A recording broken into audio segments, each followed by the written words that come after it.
Good morning friend, welcome to the Viru academy where learning meet success. I hope दोस्तों आप लोग सभी मस्त होंगे और अपनी पढ़ाई भी अच्छे तरीके से कर रहे होंगे।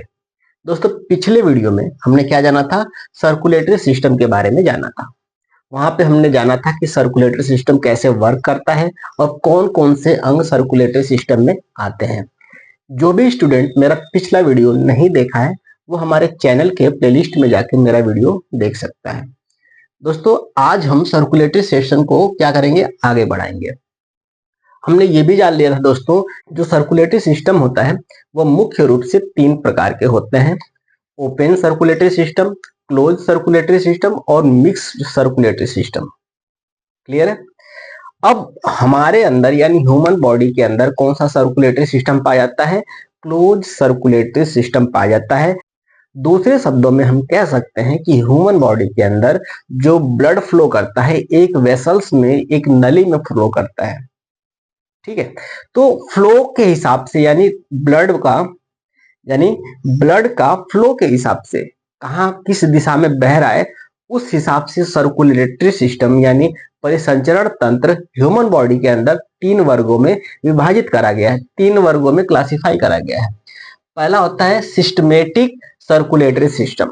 बॉडी के अंदर जो सिस्टमेटिक सर्कुलेटरी सिस्टम होता है वह कहां से होता है? हमारे हृदय से, यानी लेफ्ट वेंट्रिकल यानी बाया आलिंद में आरोटा के थ्रू यानी महाधमनी से होते हुए पूरे शरीर में रक्त को पहुंचाने का जो काम करता है, जो सर्कुलेटरी सिस्टम काम करता है, वह कौन सा सर्कुलेटरी सिस्टम होता है?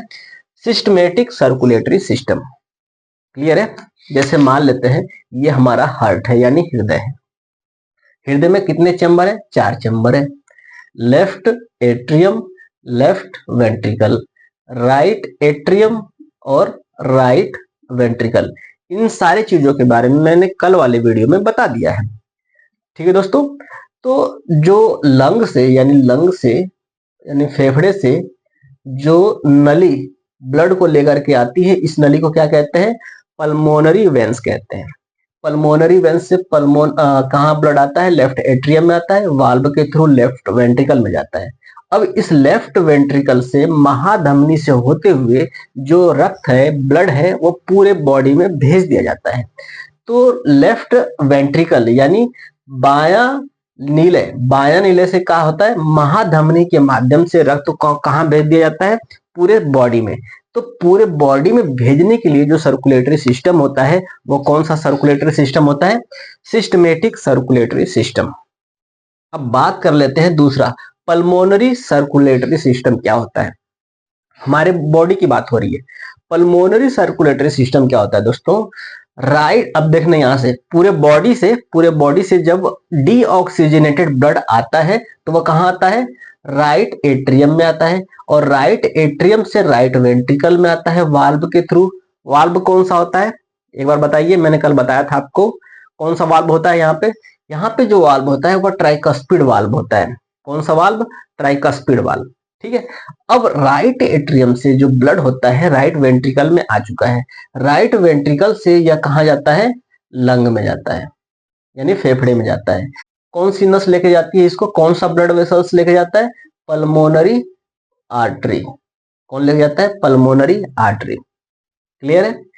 तो दोस्तों ध्यान देना, ब्लड जब हृदय से लंग में और लंग से हृदय में आता है तो ये वाला जो सर्कुलेटरी सिस्टम होता है, इस सर्कुलेटरी सिस्टम को पल्मोनरी सर्कुलेटरी सिस्टम कहते हैं। पल्मोनरी सर्कुलेटरी सिस्टम यानी हृदय से लंग, लंग से हृदय, हृदय से लंग, लंग से हृदय। और जो सिस्टमेटिक सर्कुलेटरी सिस्टम होता है वो मान लेते हैं ये बॉडी हो गया, बॉडी सेल। तो हृदय से कहां तक? कोशिका में, कोशिका से फिर हृदय में, कोशिका से हृदय में, हृदय से कोशिका में, कोशिका से हृदय में। तो ये जो सर्कुलेटरी सिस्टम होता है इसे कहते हैं सिस्टमेटिक सर्कुलेटरी सिस्टम। क्लियर हो गया? अब लास्ट जान लेते हैं कौन सा? Parietal circulatory system. ये क्या होता है? हम जानते हैं कि जो हम भोजन लेते हैं उसका सबसे पहले इंजेक्शन होता है, फिर इसके बाद डाइजेशन होता है, डाइजेशन के बाद एब्जॉर्प्शन होता है। एब्जॉर्प्शन में जो नैनो पार्टिकल होते हैं फूड के वो ब्लड में भेज दिए जाते हैं। और जब नैनो पार्टिकल जो एनर्जी का होता है, जैसे ग्लूकोज, कार्बोहाइड्रेट और प्रोटीन, ये सारी चीजें हमारे कहाँ आ जाती हैं, हमारे किस में आ जाती है, ब्लड में आ जाती है। अब देख लिया दोस्तों कि जो भोजन है वह ब्लड में क्या हो गया है, एब्जॉर्ब हो गया है। अब छोटे छोटे पार्टिकल भोजन के वह कहाँ जाते हैं, ब्लड के माध्यम से डायरेक्ट कहाँ जाते हैं, लीवर में जाते हैं। लीवर में क्यों जाते हैं, कभी आपने सोचा है? लीवर में जाने के पीछे रीजन ये होता है कि भोजन के साथ जो भी टॉक्सिक सब्सटेंसेस यानी टॉक्सिक पदार्थ आ जाते हैं, यानी जहरीले पदार्थ यदि हमारे भोजन में है तो लीवर क्या करता है, वहीं पे उनको डिटॉक्स कर देता है, यानी उसकी जो क्षमता होती है नुकसान पहुंचाने की वो खत्म कर देती है। यही कारण है दोस्तों कि जब भी किसी व्यक्ति को जहर दे करके मारा जाता है या फिर जहर दिया जाता है या फिर गलती से उसने जहर ले लिया है, उस कंडीशन में डॉक्टर क्या करता है, सबसे पहले लीवर फंक्शन टेस्ट करता है।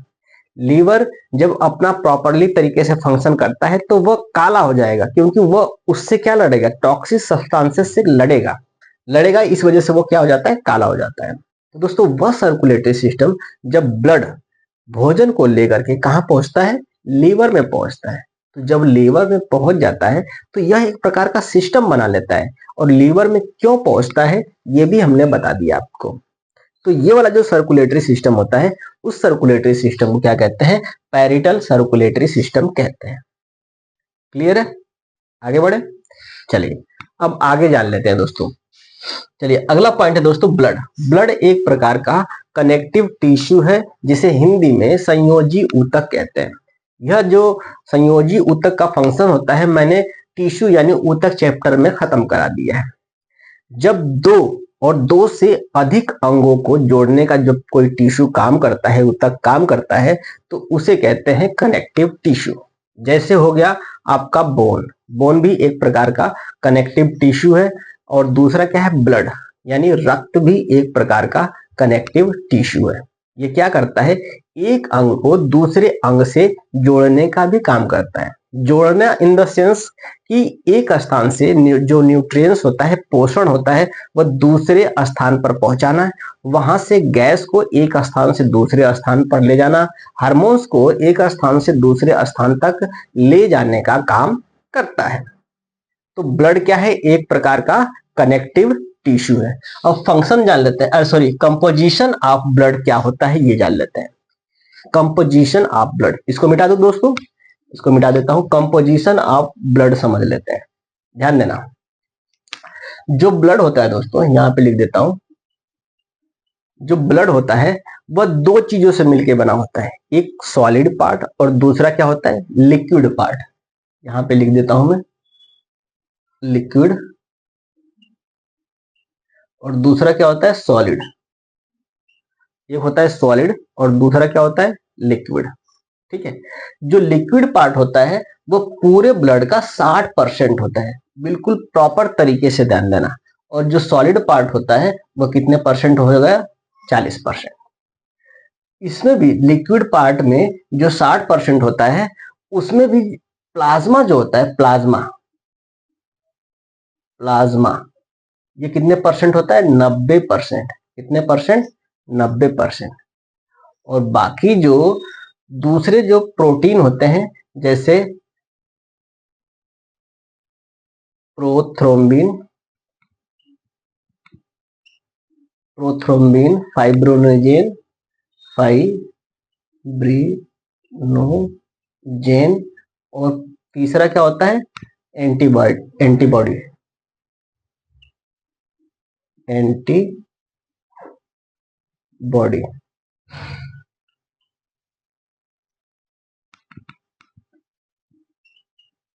ठीक, तो एंटीबॉडी, ध्यान देना दोस्तों, स्पेलिंग पे ज्यादा गौर मत करना, और स्पेलिंग आप करेक्शन भी कर सकते हैं अपने से, खुद से। देखो, जो ब्लड होता है वह दो भागों में बटा होता है, पहला लिक्विड और दूसरा सॉलिड, जिसमें से 90% क्या होता है, प्लाज्मा ही पाया जाता है। लिक्विड पोर्शन का 90% क्या पाया जाएगा, प्लाज्मा पाया जाएगा, जिसमें पानी ज्यादा मात्रा में पाया जाता है। बाकी जो 10% होता है, इसमें 3 प्रोटीन पाए जाएंगे। पहला होता है प्रोथ्रोम्बिन, दूसरा होता है फाइब्रिनोजेन, और तीसरा होता है क्या, एंटीबॉडीज। क्लियर हो गया।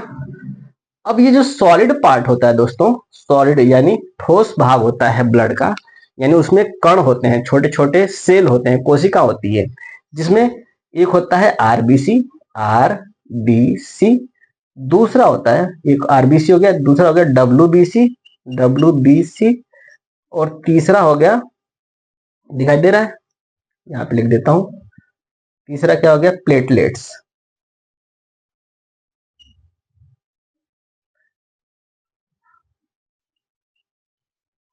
क्या हो गया, प्लेटलेट्स, दिखाई दे रहा है।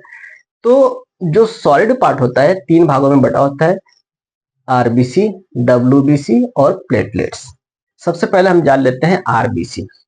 आरबीसी के अंदर हीमोग्लोबिन पाया जाता है, जिसकी वजह से जो रक्त होता है वह क्या, किस कलर का हो जाता है, लाल कलर का हो जाता है। यानी हीमोग्लोबिन के कारण रक्त किस कलर का होता है, लाल कलर का होता है। और हीमोग्लोबिन ही क्या करता है, ऑक्सीजन को एब्जॉर्ब करके ऑक्सी हीमोग्लोबिन का निर्माण कर देता है, और यह ऑक्सीजन को एक स्थान से दूसरे स्थान तक कैरी करने में मदद करता है। यदि बात करें इसकी संख्या की, तो इसकी संख्या कितनी होती है, 50 लाख होती है। कितनी लाख, 50 लाख। और यदि इसके जीवन काल की बात करें, तो जीवन काल कितना होता है, 120 दिन का इसका जीवन काल होता है। क्लियर है। अब हम जान लेते हैं डब्ल्यूबीसी के बारे में। डब्ल्यूबीसी को व्हाइट ब्लड सेल कहते हैं, श्वेत रक्त कणिका बोलते हैं। दोस्तों डब्ल्यूबीसी का फंक्शन हमारे बॉडी में इम्यूनिटी सिस्टम को स्ट्रांग करना या बिल्डअप करने का काम करता है। इसका जीवन काल की बात करें, तो जीवन काल इसके कितने दिन का होता है, 4 दिन का होता है। यानी 4 दिन के बाद यह अपने आप ही डिस्ट्रॉय हो जाएगा, नष्ट हो जाएगा, और उसकी जगह पे दूसरा डब्ल्यूबीसी का निर्माण हो जाएगा। अब कहाँ निर्माण होता है, वो मैंने बोन वाले चैप्टर में बता दिया था कि बोन मैरो, बोन मैरो जो कि एक प्रकार का स्पंजी टिश्यू होता है, स्पंजी ऊतक होता है, उसमें किसका निर्माण होता है, आरबीसी, डब्ल्यूबीसी और प्लेटलेट्स का निर्माण होता है। तो डब्ल्यूबीसी का जो जीवन काल होता है वो कितने दिन का होता है, 4 दिन का होता है। फिर इसके बाद हम बात कर लेते हैं इसकी संख्या की, तो इसकी संख्या होती है 10,000। कितने हजार, 10,000 इनकी संख्या होती है नॉर्मल जो इंसान होते हैं उनके अंदर। ठीक है। अब बात कर लेते हैं प्लेटलेट्स। प्लेटलेट्स का काम क्या होता है और यह कितने संख्या में पाया जाता है। जो नॉर्मल ह्यूमन बॉडी होती है उसमें क्या होता है, 1 से 4 लाख क्या पाए जाते हैं, क्या पाए जाते हैं, प्लेटलेट्स पाए जाते हैं। जिस हिसाब से ये बढ़ता है, यानी एक दिन में लगभग 30-30 हजार प्लेटलेट्स बढ़ता है और घटता भी है उस हिसाब से। ठीक है। तो इसका प्लेटलेट्स की संख्या कितनी होती है, 1 लाख से 4 लाख। और यह मदद किस में करता है, जो भी ब्लड होता है उसको क्लॉटिंग करने में इसका बहुत ही महत्वपूर्ण रोल होता है। तो आपने जान लिया दोस्तों कंपोजिशन ऑफ ब्लड के बारे में। अब आगे बढ़ते हैं, function of blood. Function of blood यानी जो रक्त होता है वो मुख्य रूप से किस कार्य में आता है, उसका कार्य क्या होता है रक्त का या ब्लड का। पहला होता है ट्रांसपोर्टेशन। ट्रांसपोर्टेशन यानी परिसंचरण। ये क्या करता है, ऑक्सीजन को हमारे लंग से उठा करके ले करके पूरे बॉडी में हर एक कोशिका में पहुंचाने का काम करता है। किसको, ऑक्सीजन को, यानी गैस का एक्सचेंज करता है। और उधर से कार्बन डाइऑक्साइड को ला करके लंग के माध्यम से कहाँ निकाल देता है, हमारे शरीर से बाहर निकाल देता है, पहला। दूसरा काम एब्जॉर्प्शन यानी अवशोषण के बाद जो भोजन होता है वह पूरे कोशिका में पहुंचाने का काम करता है। ठीक है। और जो भी वेस्टेज होता है, हमारी जो मेटाबॉलिज्म एक्टिविटी होने के बाद जो वेस्टेज निकलता है हमारे बॉडी से, उसको भी बाहर निकालने का काम करता है कौन, ब्लड। तो इस वजह से हम कह सकते हैं कि यह एक प्रकार से ट्रांसपोर्टेशन का काम करता है। दूसरा होता है रेगुलेशन। रेगुलेशन का काम यह कैसे करेगा, दोस्तों हम जानते हैं कि बहुत सारी एक्टिविटी ऐसी होती है मेटाबॉलिज्म जिसको एक्टिव होने के लिए हार्मोन्स की जरूरत पड़ती है, और वो हार्मोन्स किस में छोड़ दिया जाता है, ब्लड में। और ब्लड उस हार्मोन्स को लेकर के उस पर्टिकुलर अंग में जाता है जहां पे उसको वह एक्शन कराना होता है। तो इस वजह से वह एक प्रकार से रेगुलेशन का भी काम करता है। जब हार्मोन्स उस पर्टिकुलर अंग में जाएगा तभी वह आर्गन अपना फंक्शन करेगा। तो यह एक प्रकार से रेगुलेशन का भी काम करता है। कौन? ब्लड। तीसरा होता है प्रोटेक्शन। अब जान लीजिए दोस्तों, प्रोटेक्शन का काम यह कैसे करेगा। मान लीजिए कहीं चोट लगे तो वहां पे जो ब्लड होता है, ब्लड का एक विशेष पार्ट जिसे हम कहते हैं प्लेटलेट्स और दूसरा क्या होता है प्रोथ्रोम्बिन और फाइब्रिनोजेन, ये जाकर के वहां पे एक जाल बना देंगे और जाल बना करके वहां पे क्या करेंगे, ब्लड को पूरी तरह से ब्लॉक कर देंगे। जो ब्लड होगा वो वेसल्स में ही यानी नलिका में ही बहेगा, ब्लड के नलिका में ही बहेगा, बाहर की तरफ नहीं आएगा। ठीक है, तो यह एक प्रकार से प्रोटेक्शन करने का भी काम करता है हमारे बॉडी को। क्लियर हो गया? आगे बढ़े। तो आपने जान लिया दोस्तों सिस्टमेटिक, पल्मोनरी और पोर्टल सर्कुलेटरी सिस्टम, ब्लड के बारे में, कंपोजिशन ऑफ ब्लड के बारे में और फंक्शन ऑफ ब्लड के बारे में। अब हम जान लेते हैं दोस्तों इरिथ्रोपोइसिस। इरिथ्रोपोइसिस होता क्या है। हम जानते हैं कि हमारे बॉडी के अंदर बोन पाया जाता है और बोन के अंदर एक प्रकार का बोन मैरो पाया जाता है जो आरबीसी, डब्ल्यूबीसी और प्लेटलेट्स का निर्माण करता है।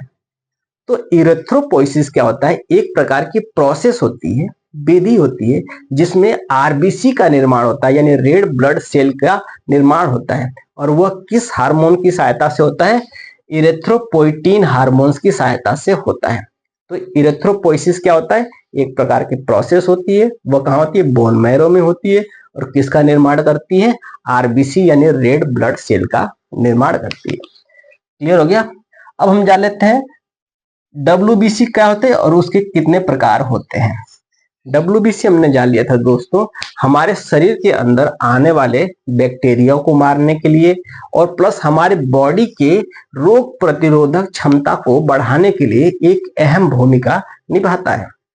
यह एक प्रकार से हमारे बॉडी का सुरक्षा गार्ड है। यदि कहीं से भी कोई अटैक होता है तो यह सबसे पहले लड़ने के लिए तैयार हो जाता है। अब बात करते हैं डब्ल्यूबीसी कितने प्रकार के होते हैं। तो डब्ल्यूबीसी कितने प्रकार के होते हैं, दो प्रकार के होते हैं, मुख्य रूप से दो प्रकार के होते हैं। ये मिटा देता हूं, कितने प्रकार के होते हैं, दो प्रकार के। पहला होता है ग्रेन्युलोसाइट। अब ग्रेन्युलोसाइट क्या होता है, ग्रेन्युलोसाइट मतलब कि यह डब्ल्यूबीसी में छोटे छोटे ग्रेन्स होते हैं और उसके ऊपर कुछ ड्रॉपलेट्स यानी पानी की बूंदों की तरह क्या होता है, अटैच होता है। मान लेते हैं ये डब्ल्यूबीसी है, तो डब्ल्यूबीसी के ऊपर ये छोटे छोटे पार्टिकल के तौर पे जुड़े होते हैं। ठीक है, तो इसे ग्रेन्यूल बोलते हैं। तो ग्रेन्युलोसाइट जो होता है उसमें क्या पाया जाता है, ग्रेन्यूल्स पाए जाते हैं, छोटे छोटे ग्रेन्यूल्स पाए जाते हैं। उस हिसाब से यह तीन भागों में बांटा जाता है डब्ल्यूबीसी को। पहला होता है न्यूट्रोफिल्स। न्यूट्रोफिल्स में क्या होता है कि इसकी संख्या पूरे डब्ल्यूबीसी का 60 से 70% होता है, यानी बहुत ही अधिक मात्रा में यह न्यूट्रोफिल्स पाया जाता है। और इसका फंक्शन क्या होता है, यह प्रिवेंट करता है, किससे, इन्फेक्शन को प्रिवेंट करने यानी रोकथाम करने का काम करता है। दूसरा होता है इयोसिनोफिल्स होता है। इयोसिनोफिल्स होता है वो डब्ल्यूबीसी का 2 से 4% होता है इयोसिनोफिल्स। इसका फंक्शन क्या होता है, यह जब हमारे बॉडी में कोई एलर्जी हो जाता है तो उससे लड़ने का काम करता है, यानी एंटी एलर्जी के तौर पे काम करता है। दूसरा होता है ब्लास्टोफिल्स। ब्लास्टोफिल्स इसकी संख्या बहुत ही कम पाई जाती है, यह केवल 0 से 1% ही पाया जाता है पूरे डब्ल्यूबीसी का। और इसका फंक्शन क्या होता है, हिस्टोमाइन और हिपेरिन। हिपेरिन का काम क्या होता है, ब्लड को क्लॉट करने में मदद करता है। क्लियर है? अब दोस्तों दूसरा जो डब्ल्यूबीसी होता है उसे कहते हैं एग्रेनुलोसाइट्स बोलते हैं, एग्रेनुलोसाइट्स। इसमें ग्रेन्यूल्स नहीं पाए जाते हैं, इसमें क्या नहीं पाए जाते हैं, ग्रेन्यूल्स नहीं पाए जाते हैं, इस वजह से इसको एग्रेनुलोसाइट बोलते हैं। यह डब्ल्यूबीसी का एक प्रकार है। इसमें दो मुख्य चीजें आती हैं। पहला होता है लिम्फोसाइट। लिम्फोसाइट में क्या होता है, डब्ल्यूबीसी का 20 से 25% पाया जाता है और यह क्या करता है, इम्यूनिटी को बिल्डअप करता है, यानी इम्यूनिटी को मजबूत करता है हमारे बॉडी के अंदर, यानी रोगों से लड़ने की क्षमता को मजबूत करता है। इसके अंदर दो विशेष प्रकार के सेल पाए जाते हैं। पहला होता है टी सेल, ये क्या करता है, वायरस इन्फेक्शन से लड़ता है। और दूसरा होता है बी सेल। बी सेल क्या करता है, एंटीबॉडीज का काम करता है हमारे बॉडी के अंदर। क्लियर दोस्तों। इसके बाद आ जाते हैं मोनोसाइट में। मोनोसाइट में 3 से 8% क्या पाया जाता है, डब्ल्यूबीसी पाया जाता है। और यह बैक्टीरिया और डेड सेल और टॉक्सिक सब्सटेंसेस यानी टॉक्सिक मटेरियल को क्या करता है, खा जाता है। तो दोस्तों ये रहा आज का टॉपिक। उम्मीद करता हूं ये सारे टॉपिक आपको समझ में आए होंगे। आज के लिए बस इतना ही, मिलेंगे कल नए उमंग, नए तरंग और एक नए जोश के साथ। तब तक के लिए जय हिंद।